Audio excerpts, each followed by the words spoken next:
Back. In the spring of 2020, Texas took the border crisis into its own hands. Now it's under investigation by the Federal Department of Justice for alleged civil rights violations.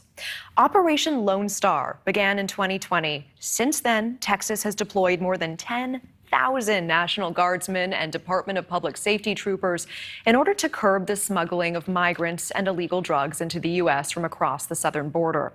Now, thousands of migrants were arrested under that operation, many of whom were kept in jail in Texas for weeks without charges ever being filed. Joining me now for more on this, independent journalist Aly Bradley at the border for us. And Aly, for starters, what specific alleged civil rights violations occurred under Operation Lone Star? And is it related to the amount of time that some of these migrants were actually spending in prison?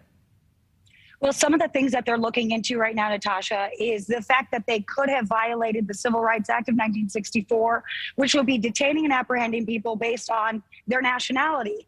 Now, when it comes to people being in jail and detained longer than what the Constitution allows for, it's because they weren't allotted lawyers. Now, when they started arresting people, it was mostly Kinney County doing this. It was the first one really on board with Operation Lone Star, arresting for trespassing.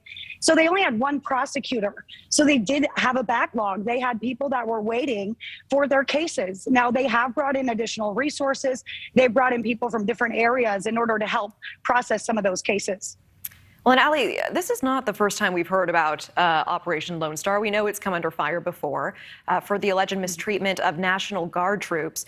Among those allegations that they were living in terrible conditions. Can you update on that? Where does that stand now? Yeah, I've actually sat down with a number of National Guard soldiers in the last couple of weeks who, I asked those questions specifically. What are the living conditions like? And for these people, this is a military deployment for them.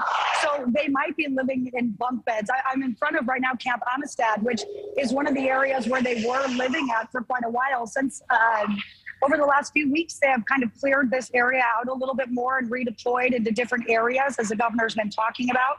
But I've asked them what they feel like now, and they say this is a mission. And they're here to carry out their mission, regardless of what that looks like. And Aly, we know Texas has put more than $3 billion into Operation Lone Star.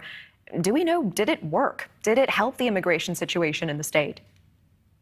It really looks like a system of deterrence. And at a lot of times it does look kind of like what they call a dog and pony show, if you will, because a lot of these things that have been implemented, we're talking about the Constantina wire that's along the rivers. We're talking about the big blockades that are along the river in Eagle Pass with those shipping containers.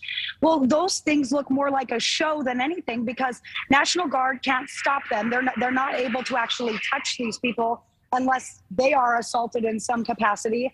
And Border Patrol is all but ushering them in, and weaving around this Constantina wire. So I've asked the governor several times, is this actually doing anything?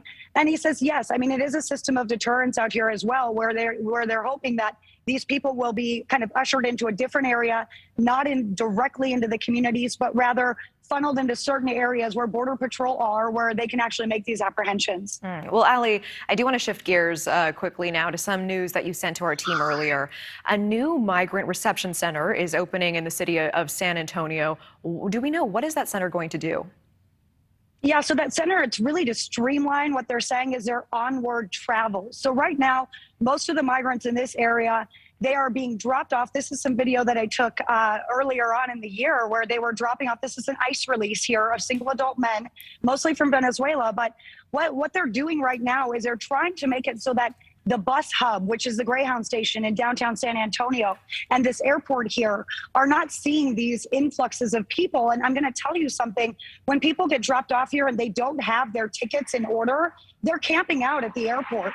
So right now, under this new kind of center that they're opening, in order to be dropped off at the airport or the Greyhound station, someone has to have a ticketed departure within 2 hours. Now, these ICE releases are still able to happen. However, they're encouraging NGOs and Border Patrol to drop them off directly to this welcome center, for lack of a better word, in San Antonio, which is just north of the heart of the city. And so they're kind of trying to clear out the migrant kind of camping at the Greyhound station and at the airport so that people in San Antonio and surrounding can utilize those spaces. Wow. All right. Independent journalist Aly Bradley, thank you so much for joining us tonight.